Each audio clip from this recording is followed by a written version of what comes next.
இன்னைக்கு blouse side join தான் பார்க்க போகிறோம். ஃபஸ்ட்டு எல்லாமே ஸ்டிச் பண்ணி முடிச்சதுக்கப்புறம் கடைசியில் தான் ப்ளவுஸை ஜாயின் பண்ணணும். 4 சைடும் ஓப்பனில் இருக்குது பாருங்கள்.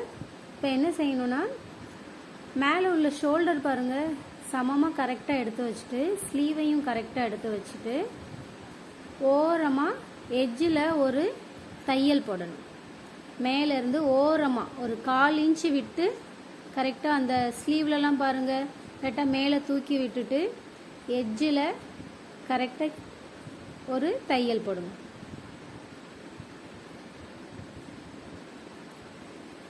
இப்போ இதில் எப்படி தையல் போட்டோமோ அதே போல் ஆப்போசிட் சைட்லேயும் அந்த ஷோல்டரை கரெக்டாக எடுத்து விட்டுட்டு ஸ்லீவ் எல்லாமே கரெக்டாக வச்சு எட்ஜில் ஒரு 1/4 இன்ச் விட்டு ஒரு தையல் போடணும்.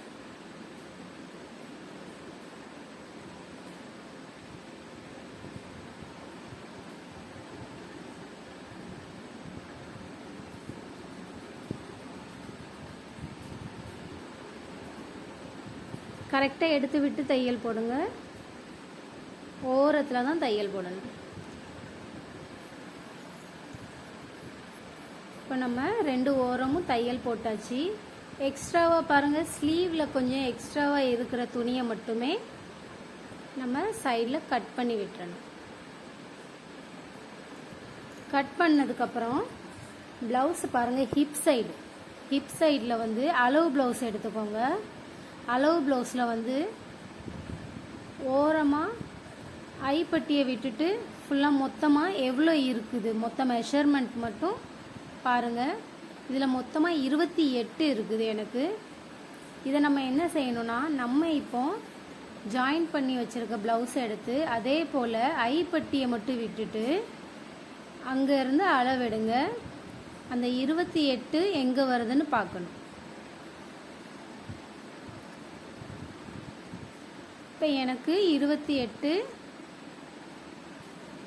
கிடைச்ச இடத்துல இருந்து நான் ஒரு மார்க் பண்ணி வச்சுட்டேன். மீதி இருக்கிற எவ்வளோ இருக்குது, எனக்கு 4 இருக்குது. ஓகேவா? அந்த 4 நம்ம என்ன செய்யணும்னா 4ஆக டிவைட் பண்ணணும். அப்போ நம்மளுக்கு 1 இன்ச் கிடைக்கும். அப்போ நம்ம என்ன செய்யணும், 4ஆக டிவைட் பண்ணிவிட்டு ஹிப் சைடில் நம்ம இப்போ ஸ்டிச் பண்ணோம் இல்லையா, அந்த இடத்துல போயிட்டு அந்த 1 இன்ச்சை நம்ம மார்க் பண்ணி வச்சுக்கணும். அதுக்கப்புறமா ஸ்லீவ் பாருங்கள், ஸ்லீவில் எவ்வளோ இருக்குது, கை சுற்றளவு வந்து 4.5 இருக்குது. அப்போ அந்த 4.5 ஸ்லீவில் நீங்கள் மார்க் பண்ணிக்கோங்க. அடுத்து என்ன பண்ணணும்னா, இந்த ஆம்கோல் சைடில் பாருங்கள், அளவு ப்ளவுஸ் எடுத்துட்டு ஆம்கோல் சைடு மொத்தமாக வளைவு இருக்குல்ல, அதில் வளைவாகவே கொண்டு போய் பாருங்கள் எத்தனை இருக்குன்னு. எனக்கு 7.5 இருக்குது. ஆனால் கஸ்டமர் வந்து எனக்கு கொஞ்சம் லூஸாக வேணும்னு கேட்டனால நான் 8 வச்சுருக்கேன். அந்த 8ல் நீங்கள் ஒரு மார்க் பண்ணிக்கோங்க. இப்போ நம்ம என்ன செஞ்சுருக்கோன்னா, ஸ்லீவில் ஒரு மார்க், ஆம்கோலில் ஒரு மார்க், ஹிப்பில் ஒரு மார்க், இந்த 3ஐயும் ஒரு நேராக ஒரு ஜாயின் போடணும். அதில் ஒரு ஸ்டிச் போட போகிறோம்.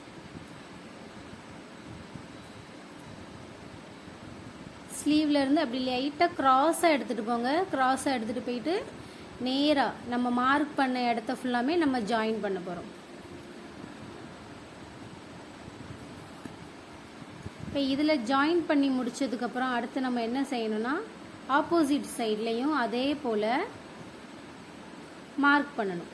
ஓகேங்களா? அந்த 1 இன்ச் வந்து ஹிப் சைடில் ஆல்ரெடி நம்ம மார்க் பண்ணி வச்சுருக்கோம். அதே போல் இப்போ ஸ்லீவ்லேயே அதே மாதிரி 4.5 இன்ச் இருக்கான்னு பாருங்கள். 4.5 இன்ச்சில் மார்க் பண்ணிவிட்டு ஆம்கோல் சைடு என்ன பண்ணணும்னா, இது வந்து ஃப்ரண்ட் சைடு வந்துடும். ஓகேங்களா? ஃப்ரண்ட் சைடு என்ன செய்வோம்னா, நம்ம கொஞ்சம் எக்ஸ்ட்ராவாக கட் பண்ணி வந்திருப்போம். அதனால் அந்த வளைவு வந்து மிஸ்டேக் ஆக வாய்ப்பு இருக்குது. அதனால் நம்ம ஆல்ரெடி தைச்சோம் இல்லையா, அதில் பாருங்கள் நம்மளுக்கு எவ்வளோ இன்ச்சு இருக்குன்னு சொல்லிட்டு 2 இன்ச் நம்மளுக்கு வந்து தையலுக்காக விட்டுருக்கோம். ஸோ அந்த 2 இன்ச்சை டைரெக்டாக இதில் நீங்கள் மார்க் பண்ணிவிட்டு அதை மார்க் பண்ணிவிட்டு மேலேருந்து அப்படியே ஹிப்பில் கொண்டு வந்து ஒரு ஸ்டிச் போட்டுருங்க. கரெக்டாக வரும்.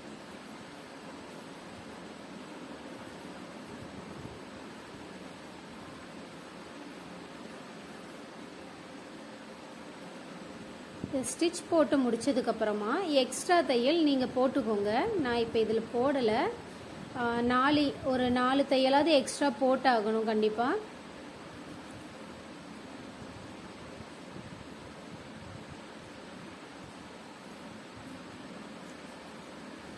அவ்வளோதாங்க. இப்படி நீங்கள் ஜாயின் பண்ணி பாருங்கள், மிஸ்டேக்கே வராது. எதுவும் டவுட் இருந்துச்சுன்னா கண்டிப்பாக கமெண்டில் கேளுங்க. தேங்க்யூ.